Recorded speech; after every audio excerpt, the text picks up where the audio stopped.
Hello guys, आज हम देखेंगे introduction of the database part 2। जैसे कि पिछली वीडियो में मैंने डेटाबेस क्या होता है और उसके दो टाइप एक्सप्लेन किए थे। चलो देखते हैं आगे के टाइप्स। हेलो, मैं हूं श्रुति गिरी, आपका मेरे वीडियो में बहुत बहुत स्वागत है। जो ये वीडियो पहली बार देख रहे हैं उनके लिए मैं इन शॉर्ट में डेटाबेस क्या होता है वो बता दूंगी। डेटाबेस एक ऑर्गेनाइज कलेक्शन है जो हम इजीली रिट्राइव कर सकते हैं और डेटाबेस स्टोर और ऑर्गेनाइज किया जाता है जैसे कि हम उसे इजीली रिट्राइव करें। Database is a collection of the data भी होता है। इसमें बहुत सारे डेटाबेसेस रहेंगे जो कि नीड ऑफ द साइंटिस्ट हो गए। तो देखते हैं आगे। Any database has the content, term, data record, logical and structural of the record. मतलब स्कीम क्या है डेटाबेस की? List of the valid terms and definition, facility to select to the retrieve data, providing access to the user और user interface. ये हर database में होगा। Database के टाइप होते हैं 6। ओके, बहुत मोस्ट कॉमन टाइप है जैसे कि flat file database, relational database, hierarchical database, network database, object oriented database and biological databases.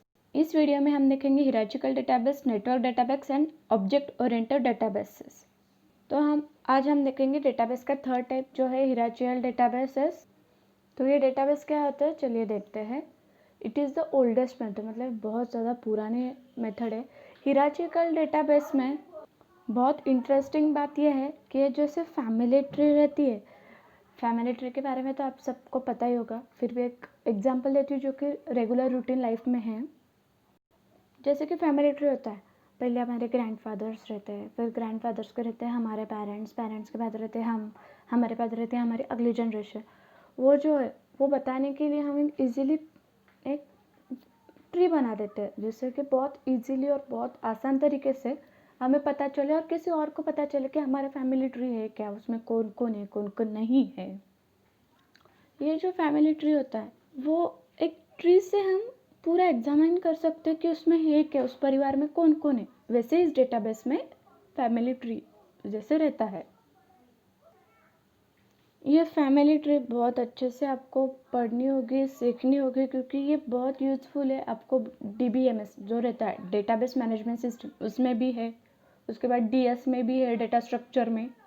उसके बाद अपने बायोइन्फॉर्मेटिक्स में फाइलोजेनी बोल के एक आगे टॉपिक आएगा, उस फाइलोजेनी में भी ऐसे ही ट्री यूज़ किए जाते हैं।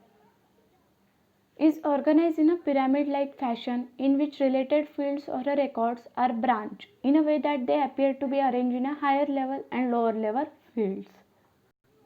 पिरामिड लाइक मीन्स जैसे मैंने अभी बोला कि फैमिली ट्री रहती है। फैमिली ट्री अगर आपने इमेजिन की तो आपको समझ में आएगा कि वो पिरामिड लाइक का स्ट्रक्चर होता है। विच रिलेटेड टू फील्ड्स और रिकॉर्ड्स। फील्ड और रिकॉर्ड क्या होता है मैंने पिछली वीडियो में बताया, बहुत ज़्यादा बेसिक है, अब तो ये आपको पता ही चल गया होगा।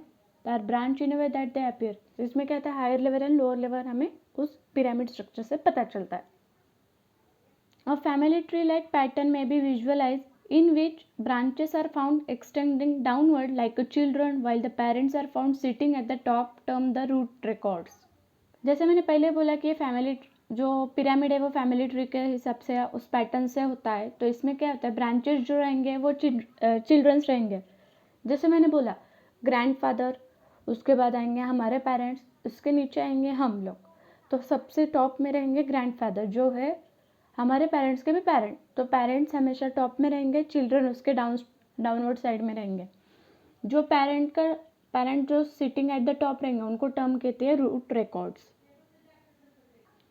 अब फैमिली ट्री अगर आप लोग कर ही रहे हो तो मुझे एक सिंपल सा क्वेश्चन है कि अगर फैमिली ट्री आप पढ़ रहे हो तो आप किस तरह से पढ़ोगे, फ्रॉम डाउन टू टॉप और टॉप टू डाउन? बहुत सिंपल आंसर है कि आप टॉप से डाउन को पढ़ेंगे, क्योंकि डाउन से टॉप को आपको ज़्यादा पता नहीं चलेगा। आप थोड़े से कंफ्यूज हो जाओगे कि ये बच्चा किसका है, किसके साथ शादी हुई है, etcetera etcetera. The database search starts from the top downwards along the family tree through parent to the child. मतलब पेरेंट से चाइल्ड के पास ही सर्च जो होगा वो डेटाबेस होगा। ये जो डेटाबेस होता है ये अपडेट और जो एक्सेस किया जाता है बहुत इजीली किया जाता है। इसमें अपडेट भी कर सकते हैं और ये एक्सेस भी इजीली हो जाता है और एक्सेस बहुत ज़्यादा जल्दी होता है ये डेटाबेस, हिरार्चिकल डेटाबेस। अब देखते हैं आगे की slide.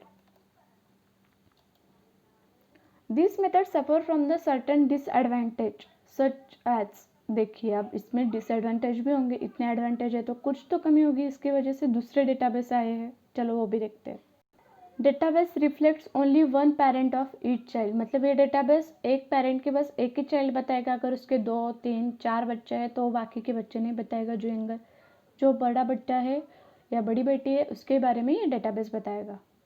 While the relationship between children are not possible to the predict. Another disadvantage is that a new record cannot be added unless the entire database is redefined. New data हम directly add नहीं कर सकते इस database में। तो ये 2-3 जो है ये हिराचिकल डेटाबेस का डिसएडवांटेज है। मैंने जस्ट एक एग्जांपल के लिए ये डायग्राम दी है, अच्छे से देखिएगा। ये जो सर्कल है ये वाला दिख रहा है आप लोगों को, ये जो है रूट नोड है, मतलब ये पेरेंट्स है। जैसे मैंने बोला था ग्रैंडफादर वगैरह, ये ग्रैंडफादर के 2 बच्चे, जैसे कि हमारे माँ अंकल या हमारी माँ और मासी, कुछ भी ले सकते हैं। और फिर ये 3rd जनरेशन में हम आएंगे और इसके बाद जो होगा वो 4th जनरेशन होगी। तो इसी हिसाब से ये जो रहती है फैमिली ट्री रहती है। और हिराचिकल डेटाबेस थोड़ा सा इसी टाइप में रहेगा, बस इसके जो 2 बच्चे वो नहीं दिखाएगा वो। अब देखते हैं हमारा सेकंड डेटाबेस नेटवर्क डेटाबेस। अगर ऐसे देखा जाए तो ये हमारा 4th डेटाबेस है। चलिए देखते हैं।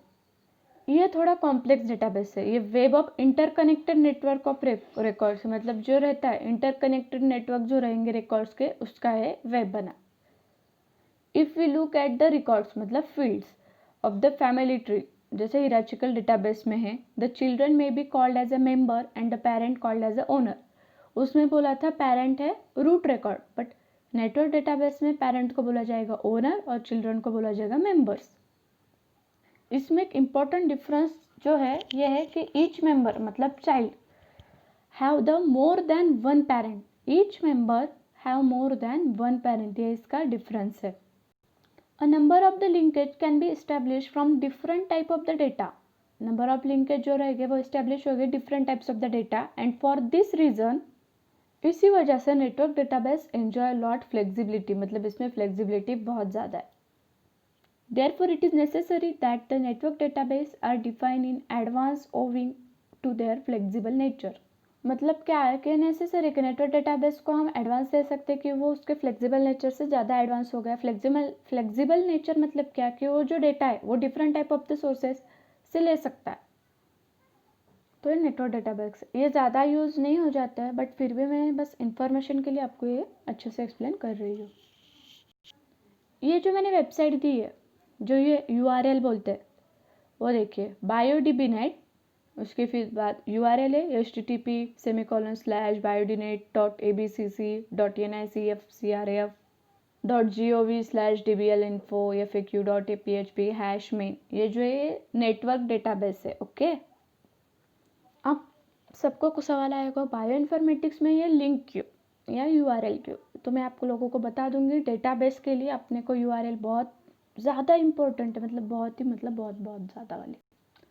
हर डेटाबेस के लिए आपको एक अलग लिंक होगी, हर डेटाबेस के लिए एक आपको अलग URL होगी। जो URL आपको कभी भी लर्न होनी चाहिए या पता होनी चाहिए कि इस URL से ये क्या ओपन हो रहा है। ये URL कभी कभी MCQs में भी आती है, कभी कभी एक्सटर्नल भी पूछ सकते हैं। तो URL अपने को पता होनी चाहिए, बहुत ईजी होती है। बस ध्यान में रखना है कि हम किस बारे में सर्च कर रहे हैं या कौन सा डेटाबेस हमें चाहिए। अब देखना URL में HTTP सेमीकोलन, ये तो कन्फर्म रहेगा, ये तो अपने को तुम लोगों को लर्न करने की ज़रूरत नहीं है। फिर से आएगी // वो भी ठीक है। अब हम देख रहे थे BioDBNet, तो वही आएगा BioDBNet। और कुछ 60-70 या 80-90% के आसपास GOV जो है वो फिक्स यूज़ होता है URL में। तो अपने को बस याद रखना है कि उसमें अलग सिंटैक्स क्या है, पूरा स्टार्टिंग से याद नहीं रखना है। हर URL में थोड़े से चेंजेस होते हैं, बस वो समझना चाहिए। जब मैं सारे URL बोलूँगी तो मैं एक स्लाइड बनाऊँगी जिसमें सब URL होंगे, तो आप अच्छे से उसमें का डिफरेंस समझ लेना। अब आता है हमारा 3rd यानी कि 5th database, object oriented database. Is a database management system based on the object oriented program, मतलब ये जो डेटाबेस मैनेजमेंट सिस्टम है ये बेस्ड है ऑब्जेक्ट ओरिएंटेड प्रोग्राम। अब ऑब्जेक्ट ओरिएंटेड प्रोग्राम कौन से होंगे, जावा, C++, ऐसे। These are capable of handling multiple clients and complex objects. Object oriented database capable है कि मल्टीपल क्लाइंट्स हैंडल कर सके और कॉम्प्लेक्स ऑब्जेक्ट्स भी हैंडल कर सके। It handles data as a object rather than tables. हर डेटाबेस में टेबल्स यूज़ किए जाते हैं, बट यहाँ पे ऑब्जेक्ट यूज़ किए जाते हैं, इसी वजह से ऑब्जेक्ट ओरिएंटेड डेटाबेस है, इसका नाम है। जैसे कि ऑब्जेक्ट यूज़ किया जाता है इसलिए ऑब्जेक्ट, और ऑब्जेक्ट ओरिएंटेड प्रोग्राम यूज़ किए जाते हैं इसलिए ऑब्जेक्ट ओरिएंटेड डेटाबेस है ये। It have gain more popularity as they can provide the everything। इसकी पॉपुलैरिटी बहुत ज़्यादा है, क्यों है वो देखते हैं। ये क्या कर सकता है, ये टेक्स्ट फॉर्मेट डेटा को इमेज में कन्वर्ट सकता है and video files with in the same database, और इमेज एंड वीडियो फाइल्स में कन्वर्ट कर सकता है। ये किसी भी डेटाबेस में नहीं हो सकता, तो इसी वजह से इसकी पॉपुलैरिटी बहुत ज़्यादा है। These are used to store data from different media sources such as photographs, text, sound, video, graphics, etc. Use to store किया जाता है डेटा अलग अलग मीडिया सोर्स से, फोटोग्राफ से, कुछ टेक्स्ट से, कुछ साउंड से, कुछ वीडियो से। It is small, easily accessible and their use depends upon the user ability to handle the software so that the data could be properly utilize. ये small होता है और ये बहुत ईजिली एक्सेसिबल है, बट इसका जो यूज़ है वो डिपेंड होता है कि यूज़र की एबिलिटी कैसे, मतलब वो सॉफ्टवेयर किस तरीके से हैंडल कर सकता है, वो डेटा को प्रॉपरली यूटिलाइज कर सकता है क्या, तो वो यूज़र के एबिलिटी पे इसका जो यूज़ है, एक्सेस है, वो डिपेंड करता है। इसमें कुछ कैरेक्टरिस्टिक्स है वो हम देखते हैं। आइडेंटिफायर रहेगा, मतलब a system wide unique ID for an object, उसकी एक यूनिक आईडी रहेगी, वो रहेगा आइडेंटिफायर, क्योंकि पहचान में भी आना चाहिए, जैसे कि की फैक्टर रहता है। नेम, एन ऑब्जेक्ट में also have a unique name in database.